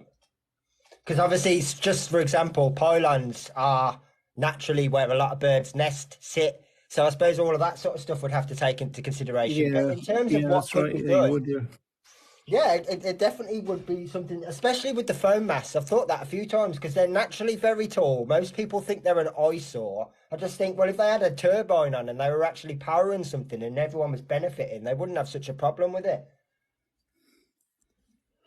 Indeed. I mean, obviously it's probably a lot more complicated than just sticking a turbine on, but you know what I'm saying? I'm sure that this sort of could be looked at in a direction going forward, even if it just powered the street light. We've got some animal lovers in the chat, according to Jennifer and Joanna. Oh, fur babies. Yeah. No, I don't know. On that note, I'm down to my very last Millions and Marshall group on Facebook, which is, I'm surprised I've lasted as long as I have. But yeah, the one final group that I haven't been blocked from. Well, but by talking about veganism, just by. I mean, I don't submit posts to the group. I just ask for some consistency on memes or posts that they already make. Let's see. So some of the stuff that they write in there is just like, you're talking about two dogs, but you're writing the perfect language that describes the problem everywhere. It's just sad, really, to consider that they use better language and sort of stronger claims making than most of the movement does, but they're literally talking about the injustice of just two dogs. Yeah, that is so fascinating as a juxtaposition, isn't it? The fact that they've got such kind of strong claims making, but about and it's the fact that they understand it so well, and they have regular disputes when someone says, you know, it was so cruel what happened to them, and they get on like I do and say it wasn't cruel, it was injustice, it was, you know, it was downright wrong, and it's like, yes, now extend that. Yeah, it's so weird though, isn't it, that you could have that situation where all the language that we should be using is used in that context. Yeah, you wish you could kind of take their language and put it in the hands of the vegan movement, and then take the vegan movement sort of insight and put it in the hands of them. Yeah, it would be great if we could do some sort of trade-off. It would be a real strong movement then that actually understood what it was standing for. Hey, Ruja, the internet is watching you clean your bum, by the way. Jim says there's 1576 hydro plants in Britain, yet over 130k miles of river. Probably should be more. All right. Okay. I don't know too much about hydro. Does it need a current? Is that what it relies on? So you couldn't use like a lake or a pond? You use raisins. Or is that when you would have a water wheel? And I'm not really 100%. Is that what it relies on? And like, so it's basically a modernized water wheel. In which case it would need flowing water. Well, I was once said, I'm sure I must have said this before. I once talking to this scientist who worked at something like Bristol University, and he was saying that all movement can create energy, and that they were doing this kind of duck kind of thing, and they were spreading these kind of gondolas that rocked about on the water, and they found that if you've got an area where you've got a tide coming in and then tide coming back out again, like a what were they called, estuary maybe, or something like that, then you can create a hell of a lot. But he reckoned that the nuclear power industry bought up all the research in its early stages in order to bury it. Makes sense. Well, yeah, I mean, there's never much encouragement, is there, for anything that anyone can do themselves? That's always kind of like hidden or buried. Yeah, I mean, that's why I also think a big part of the reason that vertical farming is still like unviable in terms of finances, because it's something that everyone can do really easily, and it doesn't take a whole lot of learning either. And that's a threat to all the industries that rely on you buying from them week in, week out. Well, is that true? You were saying 10 minutes ago that it's the setting it up that's the Well, no, but what I'm saying is, like, the only people, I hate talking about this subject because I never want to get us into trouble, but realistically, the only people at the moment, for the most part, that are really pushing the vertical farming in terms of hydroponic farming industry are drug dealers or drug growers. So yeah, it's like there's not enough market for it, but at the same time, why would any of these companies push it when they rely on the opposite? It needs a consumer base. But it's something that hang on. Is that one reason why people would be reluctant to develop this technology? Because possibly, yes, because it's got a stigma. Oh, okay. But that's really who, let's be honest, that's really who's pushing the industry. I mean, you go on any of these websites, and I mean, I did quite a lot of research for the website, for my website, I mean, but you go on any of like there's one called Growwell, I think is probably the most popular. And it's like, it's quite clearly a cannabis setup, right, in the photo, and this man's just got like some little cherry tomatoes and a thumbs up, and it's just like, come on. But that's the market, right? Until this grows into people doing it seriously, but there's nothing stopping them. It's exactly the same technology that you could, and that's literally what the photo says that it's for, even though that's not what anyone's using it for.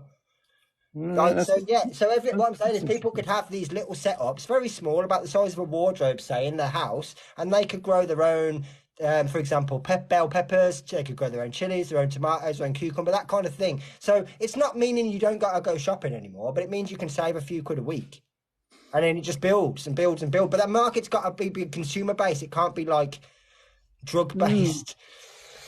Yeah, it's a mindset thing as usual, isn't it? You know, like if you had the mindset, it would happen. It's just I suppose the way of looking at it in lots of ways is compare it similarly to hemp. It's fantastic, but the market is probably so demonized that it's and people make these daft jokes all the time. Yeah, so that's what you're up against. It's not just necessarily the financial problems; it's the fact that people have got a stigma about these things too. Yeah, Jim answered your question about the current. He said, "Yeah, it needs a current." I thought so. So we couldn't make use of not too fast. Yeah.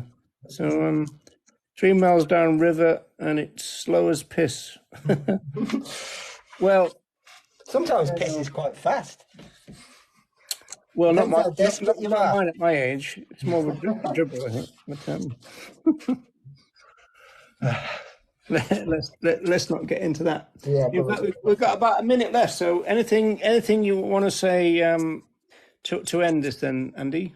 No, I would just extend. I'm not sure if they're even going to listen to this, but the person that you read out the message from, yeah, I mean, it makes an interesting conversation, but I think it could only really be had if they were there to kind of elaborate a little bit and defend themselves a little bit. Well, Otherwise, I could invite them for next week. yeah, I mean, if they don't want to do TikTok, maybe we could do it on YouTube or something. But I think that would be a much fairer way for us to approach this than to just sort of have their message, because we could be misconstruing it and all sorts. So it's an interesting thought process, I suppose, isn't it? It's something that we haven't done before. So yeah, it's an interesting conversation to have.